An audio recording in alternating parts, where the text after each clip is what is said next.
50이 넘으니까 내 몸이 예전 같지 않다. 옛날에는 좀 빠릿빠릿 척척척척 해결하고 행동도 판단도 굉장히 척척척척 해결했는데 행동도 판단도 좀 느려지는 것 같고 좀 뭔가를 시작하려면 숨고르기 먼저 하고 그래야지 시동에 걸리고 몸도 무겁고 마음도 무겁고 좀 둔하다. 난 하나씩 먹는 약이 늘어난다 하시는 분들 많으신 것 같아요. 늙어 보인다는 것은 두 가지로 해석을 할 수 있는데 포장지가 늙었냐 내장이 늙었냐. 오늘은 이 포장지보다는 이쪽의 의미로 강의해 보려고 합니다. 돈 안 듭니다. 어렵나? 아닙니다. 그런데 효과는 좋습니다. 이게 더 근본이잖아요. 오늘 강조하고 싶은 건 두 가지입니다. 더 늙기 전에 이 두 가지만 끊으세요. 첫 번째, 과식.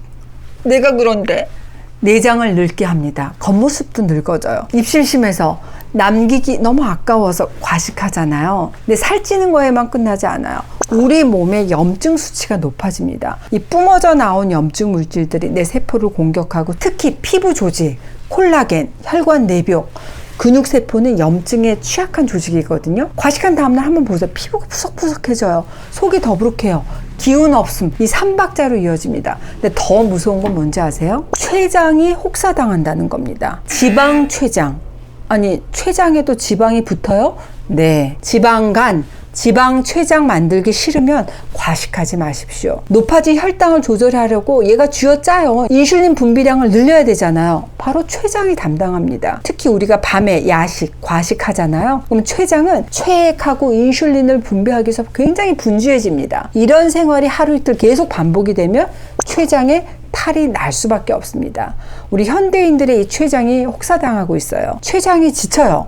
인슐린 저항성이나 제2형 당뇨로 이어질 수 있습니다. 특히 무서운 게 췌장암이잖아요. 암 중에서도 생존율이 낮아서 독한 암으로 불리우고 있습니다. 생존율도 낮을 뿐만 아니라 문제는 이 췌장은 80%가 망가지기 전까지는 별다른 증상이 없는 게 특징인데다가 이 췌장의 위치가 위장 저 뒤편에 숨어 있거든요. 위장을 걷어 올리면 기다랗게 누워 있는데 길이가 한 15-20cm, 무게가 한 100g 내외, 길쭉하고 납작한 모양이죠. 정면에서는 명치 부분이고 후면에서는 등 한가운데 부분이죠. 췌장염이나 췌장암이 발생한 바로 이 부분에 통증이 발생할 수 있습니다. 몸속 깊숙이 후복벽에 있기 때문에 대부분은 3기, 4기에 발견되는 경우가 많잖아요. 평소에 이 췌장에 대해서 알아두고 건강을 점검해 두려는 노력이 필요합니다. 더 자세히 알고 싶다. 췌장에 좋은 음식은 뭐고 췌장에 절대 먹지 말아야 될 식습관은 뭐가 있을까?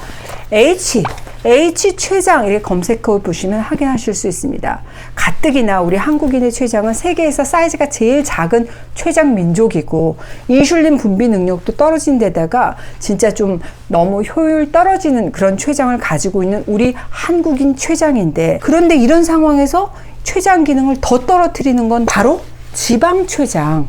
췌장 안에 쌓인 지방, 이소성 지방이라는 겁니다. 이 녀석 때문에 췌장 기능을 더 악화시켜서 혈당 조절이 어려워져요. 원래 지방이 없어야 되는 이상한 곳에 낀 지방을 우리가 이소성 지방이다라고 얘기를 합니다. 지방간, 지방췌장, 정말 위험한 지방이에요. 이소성 지방이 생겼다? 그럼 인슐린 분비 능력을 악화시키는 요인입니다. 이 췌장 안에 이소성 지방은 췌장의 치명적인 인슐린 저항성의 악순환이 본격적으로 시작되는구나, 그 신호라고 생각을 하셔야 돼요. 과식 때문에 생길 수 있다는 말입니다. 어머, 과식하면 살찌는 것만 내가 이제까지 생각했는데 아니 췌장에도 기름이 끼는 거네?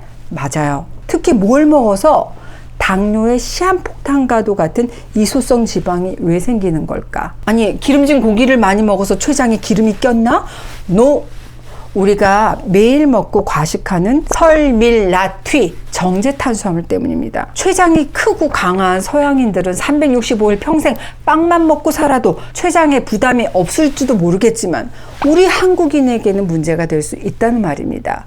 빵, 떡, 면, 죽, 혈당 조심하십시오. 잡곡을 섞어서 지은 현미밥, 보리밥만큼 좋은 건강식은 세상에 없습니다. 그리고 빵이나 국수가 혈당을 빨리 높이는 것도, 떡, 죽, 국밥 먹으면 혈당이 잘 안 잡히는 것도 이미 어머 내 췌장에 이런 이소성 지방이 쌓여있기 때문일 수 있어요. 그럼 어떻게 해야 되는데? 과식하지 말기. 특히 정제탄수화물 같은 음식, 야식, 간식 끊으십시오. 정제 탄수화물로 인한 혈당 스파이크가 반복되면 당뇨 발생의 가능성도 높아지지만 혈관이 손상된다? 동맥경화, 심근경색으로 이어질 수 있고 조기 사망 위험이 높습니다. 아니 조기 사망 남의 일이야 하실 일이 아니에요. 우리 주변에서 일어나고 있는 현실입니다. 뉴스를 보고 가슴이 쿵 내려앉아요. 10대, 20대 돌연사 급증이라는 헤드라인이 떴어요. 아니 60세도 아니고 50세도 아니고 10대, 20대 돌연사는 받아들이기가 힘들죠. 이러면 안 되잖아요. 실제 2030 암 환자가 급증하고 있다는 발표가 어제 오늘 일은 아닙니다. 25세에 유방암 진단을 받고 항암까지 다 마쳤는데 내 몸은 정말 갱년기처럼 안 아픈 곳이 없다고 내원한 환자분들을 볼 때면 마음이 아파요. 내가 먹는 게 내 몸이다. 제가 채널 H를 하는 이유기도 합니다. 오늘 영상 보고 과식 끊어야겠다. 간식, 야식도 끊어야겠네 생각이 드셨다면 오늘 영상 찍은 보람이 있겠습니다. 소식, 간헐적 단식 해보세요. 이미 이 방법도 구체적으로 알려드렸습니다. 공복이 우리 인간을 건강하게 합니다. 굶어야 돼? 일을 일식해야 돼? 아니어도 좋습니다. 먹지 말라는 게 아니라 식사와 식사 사이에 공복을 유지해야 된다는 겁니다. 오토파지, 내 몸의 재활용 시스템, 이 오토파지 공장이 잘 작동되는 조건이 바로 공복이에요. 이때 내 몸의 재활용 공장, 손상된 미토콘드리아를 복구하고 못 쓰는 단백질을 교체하고 재활용해서 나를 젊어지게 하는 시스템의 단추가 눌러지는 시간이라는 거 꼭 명심하시기 바랍니다. 환자분이 오셔서 저도 자타공인 동안이었는데 34살에서 37살에 너무 심한 스트레스를 받고 폭음, 폭식, 지쳐서 쓰러져서 안 씻고 자고 그런 걸 반복했더니 노화가 그때 엄청나게 왔다고 안 되겠다 싶어서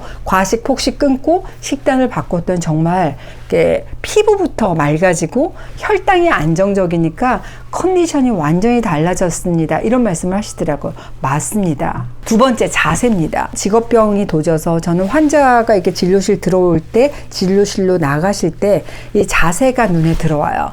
뒤태를 보면은 건강을 알 수 있거든요. 굽은 등, 구부정한 어깨, 이미 노화 시작을 알리는 신호입니다. 뇌하고도 연관이 큽니다. 왜 중요해? 뇌척수액, 뭔 말이야? 갑자기 뇌척수액? 네, 뇌척수액, 말 그대로 뇌를 둘러싸고 있는 투명한 액체죠. 우리 뇌라고 하는 거는 이 뇌척수액 안에서 보호되고 있는데 이 뇌와 척수를 순환하는 물이다. 그러니까 뇌에만 머무는 게 아니라 척수를 타고 순환을 합니다. 뇌 아래로 척수 신경다발이 있습니다. 뇌와 척수 주위를 순환하는 정말 중요한 역할을 합니다. 2024년 네이처에 뇌척수액이 어떤 경로를 따라 배출되는지 밝혀진 바가 있다는 설명을 드린 적이 있어요. 이 뇌 척수액은 뇌의 신경 전달 물질을 공급하고 노폐물을 배출하게 하고 우리 뇌 기능을 정상적으로 작동할 수 있게 하는 그런 역할을 하는데 이런 뇌 척수액의 원활하게 순환을 못 하잖아요? 그럼 어떻게 돼요? 독소는 쌓이고 산소, 영양소가 부족해지면서 신경 그리고 퇴행성 질환, 심해라든지 파킨슨 같은 그런 퇴행성 질환의 위험도 증가합니다. 등이 굽고 거북목, 일자허리처럼 척추 정렬이 틀어지잖아요. 그럼 이 뇌 척수액의 순환에 방해를 받고 뇌 압력이 올라가요. 두통, 어지럼증, 이명까지 유발될 수 있습니다. 무엇보다 이 뇌 척수액이 막히잖아요. 그럼 뇌 속 노폐물 청소 기능이 떨어지거든요. 기억력 떨어지고 불면, 심하면 치매로도 이어질 수 있다는 점 기억하시기 바랍니다. 자세가 나쁘면 뇌 척수액의 흐름을 방해해서 두통, 현기증, 심지어 치매 위험까지 증폭시킬 수 있다고?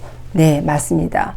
또 하나는 이 자율신경 관련해서도 굉장히 중요한 게 바로 이 등이에요. 이 자율신경 실조증으로 내원하시는 환자분들이 많으신데 이 척추 구조가 무너지잖아요. 그럼 자율신경이 셧다운돼. 왜?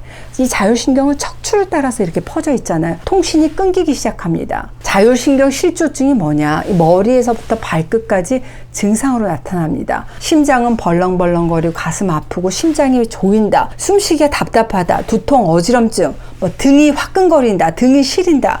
내시경 했는데 분명히 이상은 없는데 난 소화가 안 된다. 자율신경의 이상으로 생겨요. 그렇기 때문에 이런 분들은 심장검사, 폐검사, 머리 MRI, 아픈 부위 자체를 검사해도 원인 없다고 나오는 경우가 많아요. 이런 분들은 앉았다 일어나면 기립성 조절 장애를 호소하세요. 어질어질하고 시야가 흐려지고 가슴이 두근거리고 미식거리고 숨쉬기도 힘들다 하시는 분들도 계십니다. 딱딱한 등, 굽은 등을 펴십시오. 등이 굽어버리잖아요. 그럼 이 뇌척수액의 흐름을 방해해요. 정체된 곳이 머리다. 그럼 두통, 노폐물 제거 안 되니까 치매까지 유발할 수 있습니다. 아, 뇌척수액이 잘 흘러야지 뇌를 청소하는 기능이 좋구나. 맞습니다. 이 뇌척수액이 원활하게 순환하는 게 치매를 예방하는 데 굉장히 중요한 역할을 한다고 볼 수 있다는 겁니다. 바로 이 뇌척수액이 원활하게 순환을 하고 또 자율신경의 안정을 위해서 집에서 할 수 있는, 나 혼자 할 수 있는 셀프 요법으로 알려드렸던 게 바로 등지압입니다. 이 자율신경에도 등이 중요하다. 등이 막히면 안 된다. 등에는 이 자율신경의 중요한 스위치가 있다. 그게 바로 배수혈. 등에 있는 중요한 경혈이죠. 이 배수혈이 안 막히게 잘 관리하고 풀어주는 것만으로도 좋다. 그래서 셀프 요법으로 설명드렸던 등지압, 제가 좀 더 설명을 해드리면 이거는 등지압 패드입니다. 등지압 패드를 보면 이렇게 돌기가 나 있잖아요. 지압봉이 있습니다. 이걸 어떻게 하냐, 침대 같은 데 놓으시고 소파에 같은 데 놓으시고 등에 대고 이렇게 누우시면 됩니다. 이렇게 눕게 되면 척추 양쪽에 배수혈을 자극할 수 있도록 지금 지압봉이 이렇게 있는 거잖아요. 굽은 등이 이렇게 펴지면서 되게 시원하고, 어깨가 풀린다, 좀 속이 편한다, 깊은 잠을 좀 잔다, 신경이 좀 안정된다, 그러면 여러분들이 잘 실천하고 계신 겁니다. 특히 나는 컴퓨터 작업을 오래 한다 이런 분들에게 좋고, 스마트폰 보고 막 그러잖아요. 이럴 때 한 번씩 해주게 되면 되게 시원하다 하실 겁니다. 등지압판 없다 하시는 분들은 괜찮습니다. 폼 롤러 사용하셔도 좋습니다. 이거를 침대에 놓고 누워주시면 끝납니다. 배수혈이 딱딱하게 굳어있지 않게 잘 풀어주는 것만으로도 도움이 된다는 말씀을 드렸습니다. 그리고 또 하나, 이 후두 하근 지압도 잘 하고 계세요? 뇌척수액의 순환을 돕는 핵심 근육이죠. 위치는 머리에서 이렇게 따라서 내려오다 보면 톡 튀어나온 뼈 1cm 아래에 양옆으로 움푹 파인 곳, 머리하고 목을 연결하는 근육입니다. 여기가 굳어있다, 아프다? 백발백중입니다. 이런 분은 자주 어질어질하다, 두통, 이명, 눈이 뻑뻑하고 가슴이 벌렁거리다, 머리가 멍하다, 잠이 잘 안 온다, 시동이 잘 안 꺼진다 하시는 분들 많거든요. 뇌척수액의 흐름이 막힌 거죠. 이 후두하근을 이 손을 가지고 꾹꾹 눌러주시거나 이 볼펜 같은 걸로 이렇게 문질러주는 것만으로도 달라지네.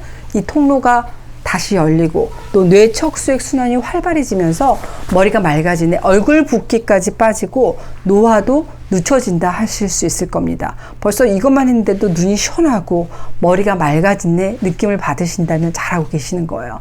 이거 뇌 살리는 근육 맞네, 피로가 풀린다 하실 겁니다. 오늘은 따라만 해도 노화 늦추는 2가지 방법 알려드렸습니다. 과식 끊어라. 과식 때문에 췌장이 혹사당한다, 췌장에 지방이 껴버린다, 세포 노화를 촉진한다고? 네, 과식 끊으십시오. 구부정한 자세, 등 똑바로 펴야겠네? 뇌척수액 흐름이 중요하대, 자율신경에도 도움이 된다네? 아셨다면 오늘 영상 찍은 보람이 있겠습니다. 오늘도 해밀리 하세요.